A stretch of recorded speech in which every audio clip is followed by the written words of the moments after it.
Hey there folks, Santee at the Ears Little Ghost Riders here. Mother Nature, she's eventually going to bite you, stab you, or sting you. Let's check it out.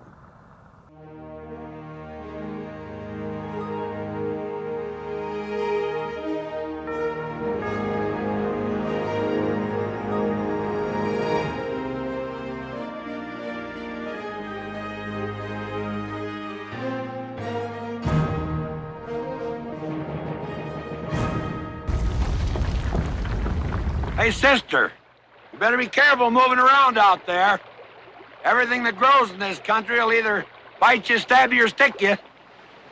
During the period of Western expansion, your safety when it comes to Native Americans, outlaws, and inclement weather was uncertain.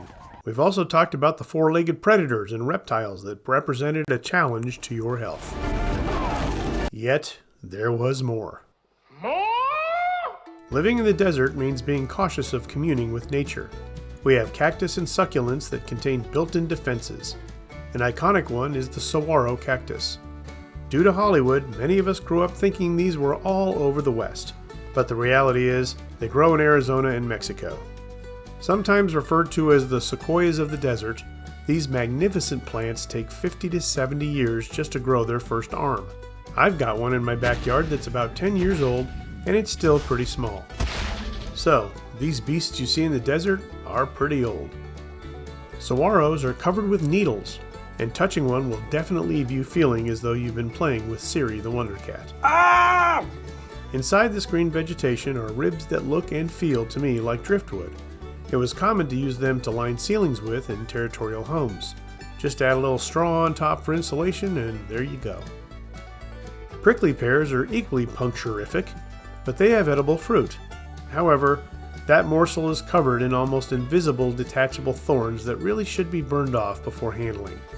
Speaking from experience, trying to pull out a cactus needle you can't see without a cryogenic transmission electron microscope is difficult and annoying. The cholla cactus is maybe the devil of all cacti. The needles are really long, barbed, and angry. Pulling them out requires a tool like a comb, because there is no surface area not covered with the darn things to grab a hold of. They hurt. A lot. Would you believe there's also a variety called the jumping cholla? Yeah, when you brush it, a whole arm breaks off to travel with you. Now you have a pincushion riding shotgun. Have fun with that. Whatever you do, don't turn over. I'm gonna go get the tweezers. Remember that back in those days, they understood antiseptics, and I think puncture wounds like this should require a cleaning of the area at the very least. Any harmful bacteria gets in there and causes an infection could put you out of work. Clostridium tetani is a bacteria that causes tetanus. This can be found in soil, dust, manure, and if it's on a cactus needle or wood splinter, you can get it. This will mess you up, and symptoms include lockjaw, which is a serious muscle spasm that affects the neck and jaw.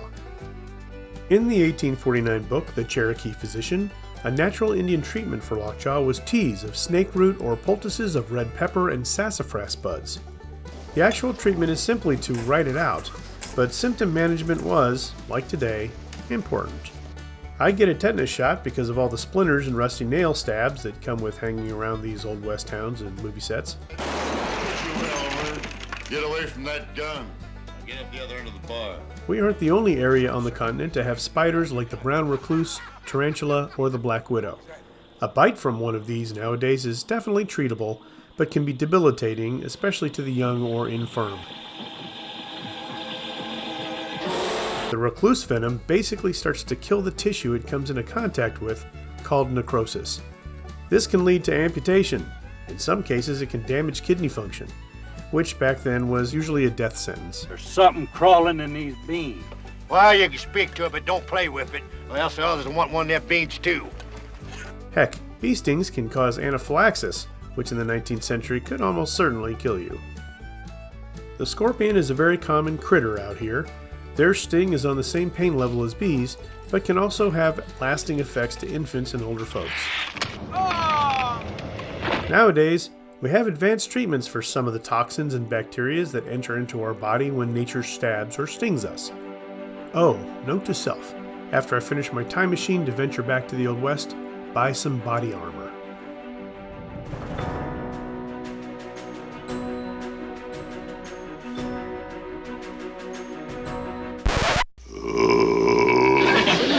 folks, that's it for another episode. Thanks for watching. As always, please like, share, and subscribe, and we'll see you on down the trail. Ow! And I understand that you've taught some Hollywood stars how to shoot guns, right? Yeah, how to shoot, how to handle a gun safely, and look like they've been doing it for years.